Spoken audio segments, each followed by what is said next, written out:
Social media addiction has been linked to anxiety and sleep deprivation. Social media is an important driver of that youth mental health crisis. You're being subtly manipulated by algorithms that are watching everything you do constantly. Instagram negatively impacts young people. Social media addiction. The addicting. Addiction. Have you ever looked up from your phone and thought, where did the last 2 hours go? Yeah, me too. But what if I told you that those hours aren't just slipping away? They're actually rewiring your brain. Social media isn't just stealing your time, it's stealing you, and it's causing some serious damage to your mental health and social interactions, causing anxiety and depression, sleep disturbances, cyberbullying and harassment. But what if one day it made you pay to scroll? Imagine every post you share, every like you give, every scroll down that endless feed, it all comes with a price tag, a literal cost for your digital life. Well, let's rewind for a second. We're already paying a price for social media, but it's not in dollars. It's our attention, our focus, and let's be honest, sometimes even our sanity. Ever notice how notifications pull you out of real-life moments, sticking you to the screen? It's not an accident. Social media is designed to hook us, feeding off our attention like a modern-day vampire, all while profiting off your every tap and swipe. The question is, how much are you willing to lose before you log off? Every buzz, every red dot, it's like a little shot of dopamine. It feels good until it doesn't. Because while we're busy scrolling through someone else's highlight reel, comparing our behind the scenes to their perfect moments, we forget something important. The algorithm knows you, like really knows you. It knows what you crave, what makes you stop, even what makes you angry. And it uses that to keep you scrolling, and scrolling, and scrolling. Meanwhile, the real world waits. It's quieter, less perfect, and way less exciting than that shiny screen. Conversations get shorter, eye contact disappears, even your memories, yeah, they start to shift. You're not capturing life for you anymore. You're doing it for the likes, for validation, for a moment of approval. But what if that validation suddenly came with a price tag? Imagine a world where social media isn't free anymore. You want to post? That's $1, like a picture, 10 cents. And if you're not paying, guess what? Your voice, your stories, your whole online existence, it disappears, lost behind your screen. Suddenly, it's not about sharing your life. It's about whether it's worth paying to share it. At first, it might feel kind of exciting. People post less, but maybe what they share feels more thoughtful. Memes disappear, replaced by high-quality content. But then things get weird. The feeds are short, quiet notifications. You start to notice friendships unravel. Because let's face it, who's paying $5 just to say happy birthday? However, the ones that can afford to pay, they get popular. Their voices get louder, drowning out everyone else. But here's the kicker. Who's really collecting that money? And at what ultimate cost? Back in the day, we paid to stay connected. Phone lines came with monthly bills, and every call felt valuable because you could literally hear the dollars ticking away.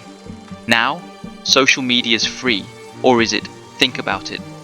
In the 90s, if you wanted to stay in touch, you paid for it. You budgeted for long-distance calls, you strategized your conversations to keep them short and sweet, especially if you were calling Aunt Lisa across the country. Fast forward to today, and it feels like staying connected is free.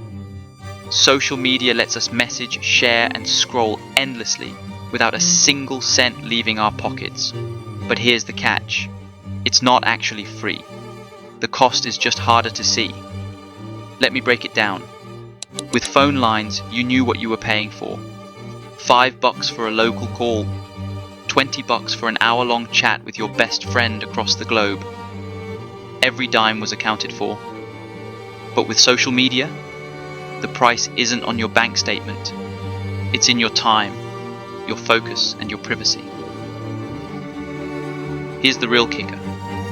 the average person spends 2.5 hours a day on social media. That's 17.5 hours a week, or the equivalent of 2 part-time jobs. If time is money, what's that actually worth to you? Imagine paying for those hours, like you used to pay for phone calls.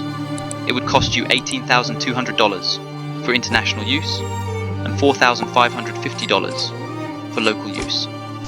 However, it's not just your time. The cost of social media also includes your data, your likes, your habits, your deepest fears, all sold to the highest bidder.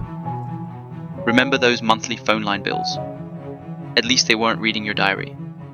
But with phone lines, every call felt intentional. You called someone because you needed to. With social media, you're scrolling, not because you want to, but because you're hooked. And the more you use it, the more it costs you in ways you might not even realize. However, what if being addicted to social media is actually a good thing? We're always told that social media addiction is ruining our lives, right? It's stealing our time, our focus, our sleep. But what if it's also giving us something incredible in return? Let me tell you a story. This is Mia. People call her a social media junkie. She's on her phone all the time, like all the time. But what they don't see? She's not just scrolling through memes. Mia dreams for something bigger. She's in these incredible online communities, support groups for anxiety, spaces for creatives, even niche groups for indie film nerds. For Mia, social media isn't a time waster. It's where she finds her people. Without it, she'd feel completely alone. Then there's Jay. He's an entrepreneur, up at midnight scrolling TikTok, while the rest of us are probably supposed to be sleeping.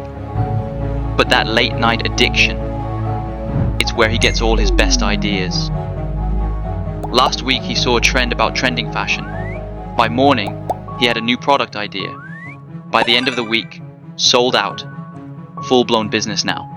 All because he couldn't put his phone down. And let's not forget this. Social media addiction fuels more than just businesses and communities. Its powers change.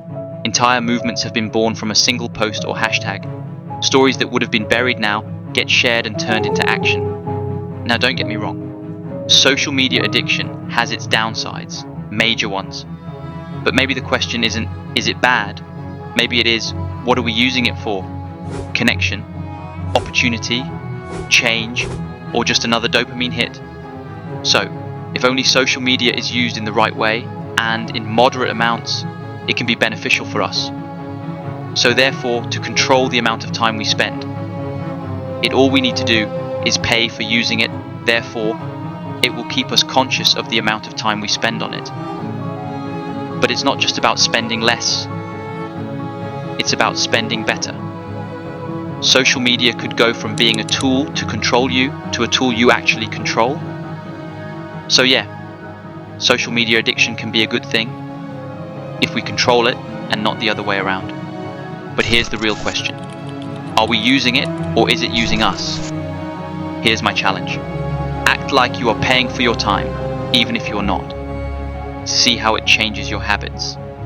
And hey, if this idea resonates, hit like and subscribe. Let's rethink our relationship with social media together. Drop your thoughts in the comments. Your time is priceless. Use it wisely.